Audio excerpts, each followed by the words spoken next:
AI 교육 전문 에듀비입니다. 안녕하세요. 에듀비 에두 프로퍼트 엔지니어 마스터 성영지입니다. 자, 오늘은 우리 이제 학생의 생활기록부를 이제 분석을 통해 가지고 어떤 전공을 가지고 학과를 지원했을 때 그 생기부에 대한 수준이 어느 정도인지 반드시 좀 체크를 하시면 좋습니다.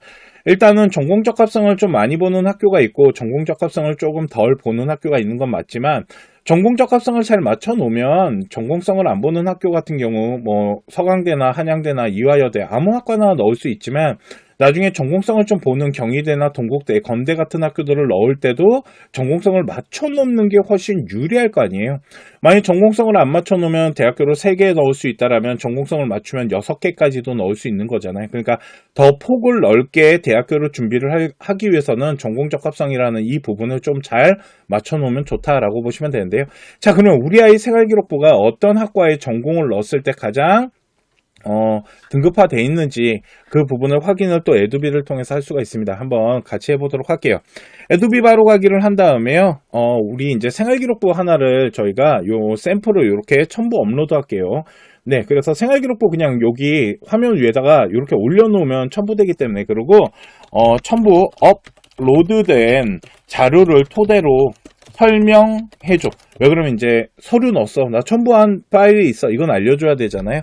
그 다음에 생활기록, 여기 프롬프트 엔지니어링에 가면은요, 첨부 생활기록부 분석이 있습니다. 네, 요즘 이게 가장 핫합니다. 에듀비에서. 그리고 아래쪽에 가시면은 여기 이제 학과 추천이라는 부분이 있거든요. 요 학과 추천을 누르면 우리 아이 생활기록부가 어떤 학과에 가장 잘 맞게끔 구성이 되어 있는지 이 부분을 볼 수 있는데요. 한번 기다려 보도록 하겠습니다. 자, 한 30초 정도 기다린 것 같아요. 그랬더니 우리 아이 전공 적합성에 대한 부분을 가지고 뭐 자율활동이나 동아리, 진로활동 어떤 활동했는지 먼저 좀 보여주는 모습이고요. 학과 이제 세부 능력도 마찬가지인데 전공 적합성 추천 분야에 대해서 설명하면서 우리 아이 1순위 학과는 화학공학과를 넣었을 때가 가장 전공 적합성이 잘 맞춰져 있네요. 그리고 전공 학업에 대한 성적에 대한 부분들도 이렇게 정리를 해주는데요. 다시 한번 그 부분만 보도록 할게요. 자, 보면 추천학과가 우선 화학공학과에 대한 부분, 그래서 추천 이유에 대한 부분과 학과 소개에 대한 이제 내용이 좀 나오고요. 두 번째 추천하는 학과는 환경공학과나 에너지공학과 이런 학과를 넣었을 때 우리 아이 생활기록부가 잘 구성이 돼 있다는 거죠. 자, 그러면 우리 아이가 대학 레벨을 좀 높이고 싶어요. 그래서 대학 레벨을 좀 높이고 싶은데 학과를 조금 비인기과를 썼을 때 우리 아이 생활기록부에 대한 평가는 또 어떻게 진행이 될 수 있는지 어느 정도 수준인지 그 부분을 지금 화학공학과랑 또 건설환경공학과로 나눠서 한번 평가를 받아보도록 할게요. 첫 번째는 화학공학과입니다. 그러면 우리 아이가 가고자 하는 학과, 지금 추천받은 화학공학과라고 한 다음에요. 다시 생활기록부를 첨부하고요. 그 다음에 여기 보시면 첨부 생활기록부 분석 프롬프트 엔지니어링 아래쪽으로 내려가시면 이번에는 전공 적합성 평가가 있습니다. 전공 적합성 평가는 학과 이름을 넣으시면 되거든요. 이렇게 학과 이름 넣고 한번 기다려 보도록 하겠습니다. 자, 생활기록부 화학공학과 가지고 전공 적합성에 대한 평가를 했을 때 이제 전공에 관련된 활동에 대한 부분들 그리고 그 문장이나 지식에 대한 부분들을 이렇게 평가 분석을 한 다음에 전공에 관련된 활동에 대한 1학년, 2학년, 3학년 그러니까 40%대 그러니까 한 반에서 조금 부족한 화학공학과 관련된 활동들이 이제 진행이 되었고 그거에 대한 수준이나 이런 걸 다 따져봤을 때 전공 적합성 최고 수준의 생활기록부로 A급 그러니까 화학공학과를 넣었을 때 전공 적합성에 대한 문제가 생기지는 않는다 이렇게 분석이 되잖아요. 근데 우리 아이가 만약 학과를 조금 무너뜨려 가지고요 그러니까 환경 라인이 좀 있다 보니까 건설환경공학과 있죠. 건설환경공학과를 한번 지원을 할게요. 그래서 대학 레벨을 조금 더 높이고 싶어요. 그래서 생활기록부를 다시 첨부하고요.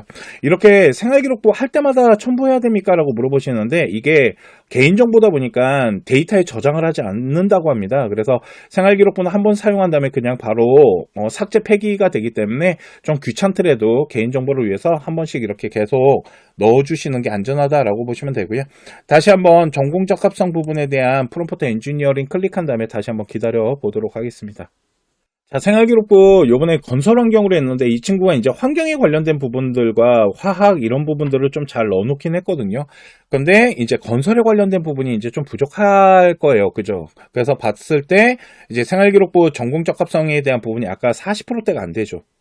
활동에 대한 평가나 지식에 대한 부분을 평가를 했을 때 한 30%대가 지금 형성되는 부분이고, 생활기록부를 이제 전공적합성의 건설 환경으로 넣었을 때는 B급 정도. 그러니까 이 친구 같은 경우는 전공적합성을 좀 많이 보는 학교에 건설 환경을 넣으면 조금 불리할 수 있다라고 보시면 되고, 학과 상관없이 넣을 수 있는 뭐 이대나 서강대 이런 학교는 상관이 없겠지만, 전공적합성을 좀 보는 학교 같은 경우는 화학공학과가 이 친구한테는 건설 환경보다는 훨씬 유리하게끔 하는 거고, 그러니까 대학 레벨을 높이기 위해서 학과를 무조건 좀 비인기과나 좀 낮은 학과로 무조건 넣을 수 있다라는 게 아니라는 거죠. 그래서 생활기록부가 나타내는 부분들, 그래서 이제는 인공지능이 우리 아이 생활기록부 활동이나 지식에 대한 부분들이나 과정에 대한 부분들, 이런 부분들을 다 평가를 해서 충분히 대학교를 지원할 수 있는 라인을 학과 라인으로서 소개를 해주니까 꼭 한번 에듀비를 통해서 점검을 해 보시기 바랍니다.